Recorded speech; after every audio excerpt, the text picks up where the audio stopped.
তাই বলা হয়েছে যে অপারেশন করে লিভার অপারেশন করে যদি নাকি ওই গলব্লাডার না বের করা হয় তাহলে ফিউচারে আরও বড় জটিল সমস্যা দেখা যেতে পারে, তার জন্য অপারেশন করে বের করাই ভালো। আচ্ছা, এটা লাস্টের পয়েন্ট আছে, অপারেশনের পর কি কি নিয়ম মানতে হবে। গলব্লাডার স্টোনের অপারেশন হয়ে গেল, ঠিক আছে, এবং তারপরে কি কি নিয়ম মানতে হবে যাতে ফিউচারে কোনো অসুবিধা না হয়। কম ফ্যাটযুক্ত খাবার খাওয়া, কম ফ্যাটযুক্ত খাবার খাওয়া, যেমন শাকসবজি, ডাল, গোটা শস্য, যেমন বেশি করে ভেজিটেবলস, শাকসবজি, ডাল, গোটা শস্য, ফল, এই খাবারগুলি বেশি খেতে হবে।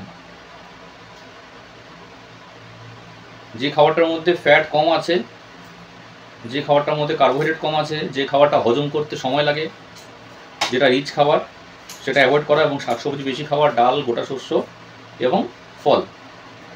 আর অ্যাভয়েড বিশেষ করে জাঙ্ক ফুড একদম খাওয়া যাবে না, জাঙ্ক ফুড একদম খাওয়া যাবে না। এবং আর কি খাওয়া যাবে না? ফ্রুট আর শসা কি খাইতে পারবে? হ্যাঁ, ফ্রুট আর শসা কি খাইতে পারবে? হ্যাঁ, ওটাই বলছি যে ফ্রুটস, ভেজিটেবলস, গোটা শস্য এবং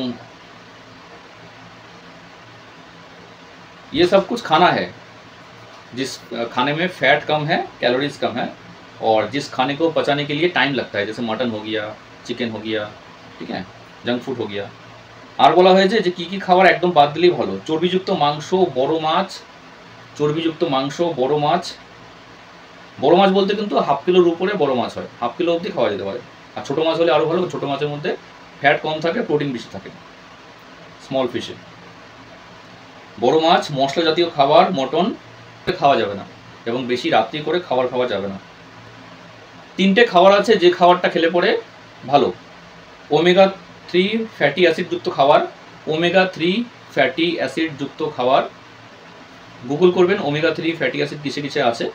এখানে লেখা আছে কি অ্যাভোকাডো এবং ভিটামিন সি যুক্ত খাবার। এই খাবারগুলো যদি একটু বেশি করে খাওয়া যায়, যে খাবারে ভিটামিন সি আছে, অ্যাভোকাডো একটা ফ্রুটসের নাম, এবং ওমেগা 3 ফ্যাটি অ্যাসিড, এটা পেটটাকে ভালো রাখবে। তো আমরা চেষ্টা করব যাতে অপারেশনের পরিস্থিতি না আসে, গলব্লাডার বের করার পরিস্থিতি না আসে, পেট ব্যথার পরিস্থিতি না আসে, ওজন বাড়ার পরিস্থিতি না আসে, তার জন্য আগে থেকে প্রিপারেশন নেওয়া। অর্গান কীভাবে বেটার থাকবে, আপনার কীভাবে ইন্টারনাল অর্গানগুলো বেটার থাকবে, আপনার কীভাবে ব্লাড সার্কুলেশন সঠিক থাকবে, আপনার কীভাবে শরীর ইমিউনিটি পাওয়ার বেড়ে আপনার রোগব্যাধি কম আসবে, কীভাবে ডক্টরের কাছে কম যাবেন। শুধু ওয়েট লস না, আপনি তো কম খেলে বা একটু জিম করলে, যোগা করলে ওয়েট লস হয়ে যাবে, কিন্তু নিউট্রিশন না খেলে পরে আপনার শরীরের ইন্টারনাল কী হচ্ছে সেটা আপনি দেখতে পাচ্ছেন না, ভিতরে কতটা ফ্যাট আছে।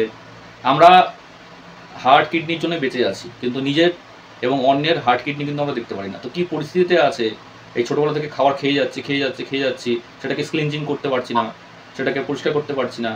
তো নিউট্রিশন খেলে কি হচ্ছে, অন্তত আমি সেফ থাকবো 90%, যে আমার ডক্টর ভিজিট কম করতে হবে, আমার শরীরে রোগ ব্যাধি কম আসবে, একটা কনফিডেন্ট থাকবে। ঠিক আছে স্যার, ওমেগা 3 ফ্যাটি অ্যাসিড বলেছেন না? হ্যাঁ।